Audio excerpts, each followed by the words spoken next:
We are using water-based ink, but don't be fooled. It will wash off, but it still can stain. So I recommend that you wear an apron and roll your cuffs up. You put the ink at the top of the palette away from you. Notice it's a little bit sticky, viscous ink. Then you take your roller. Now the purpose of the roller is to get a thin coat of ink. So notice what I do. I roll it up, and it's called kissing when it touches. It makes a kind of noise. And you're aiming to create a nice even surface across the roller. You can begin to see the texture on the surface there. If it's too thick, the texture, you might need to roll it so it's slightly thinner. If it's got too thick, I'm pressing very hard with my fingers on the top of the roller there, and I've moved the ink, displaced it to the top, and I'm now rolling a thinner coat across the roller. There's a ridge on the back, and that's designed so that I can put the roller down on the table without creating a line of ink in my workspace. You need a nice clean workspace. If I put it down the other way, notice what happens. So use the features of the roller. So you take the roller covered in ink and roll it carefully across the surface of the lino. Might need a bit more ink. So what I'll do is make sure that it's nicely coated at one end, turn it round and roll the other area. Now I've only cut out the oval shape, the profile, and the whites of the eyes, so that's what's showing up. You can see the black pen that I've drawn onto the liner with coming through, but that's absolutely fine. That's just on the surface, permanent. It's not in your ink. Making sure that if you need to add a bit more ink, you're adding more. Pop the roller down. Now in the background, look at all that red ink. If I put a piece of paper on there now, there's going to be a real mess in the background of my print. So I've taken a new piece of paper. It's okay if you're working in the classroom because we'll have different stations for you to take your work to. We'll have paper on the desk. So I'm printing onto white paper, but in theory I could print onto any colour paper. Notice I'm using the heel of my hand and I'm applying pressure. I tend to go for a circular motion. If we're in school, we could use a printing press, which would create much more even pressure.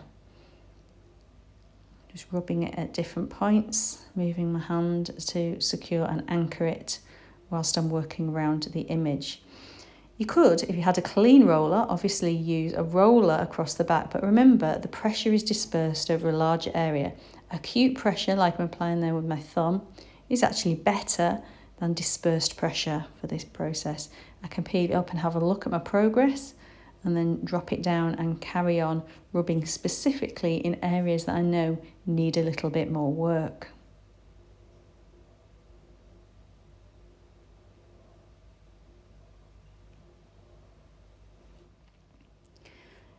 So now I'm just finally rubbing and checking that the image is printed well. I'm going to now peel it back. Notice I secure it with one hand and peel from one end, pulling the print carefully away. You don't want it to be half up and half down and get a kind of blurred image. If I compare the print plate and the print, you can see in the bottom corner there's a little bit of texture. This happens when you've not used a press.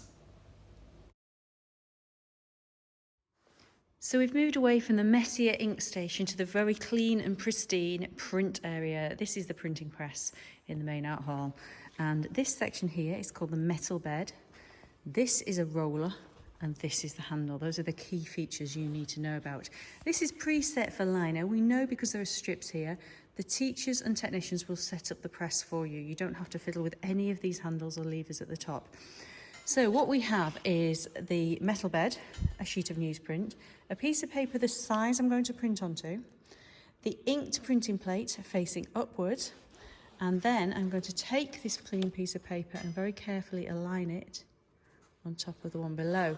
Now usually I would be doing that with two hands, so I'll take a little bit more care. And now using the handle, I begin to turn the handle and you'll see what happens. The roller rolls and the work comes through. Now this is a dangerous piece of equipment, so some health and safety advice. You never put your hand on top of the bed when the roller is in motion. If you're working with other people, you will check everything's clear before anybody turns the handle. So I go to the image and I just gently peel back. Again, tricky to do with one hand, I'm holding the camera. And here we have the print and the print plate. In the department, we have important pieces of kit like drying racks.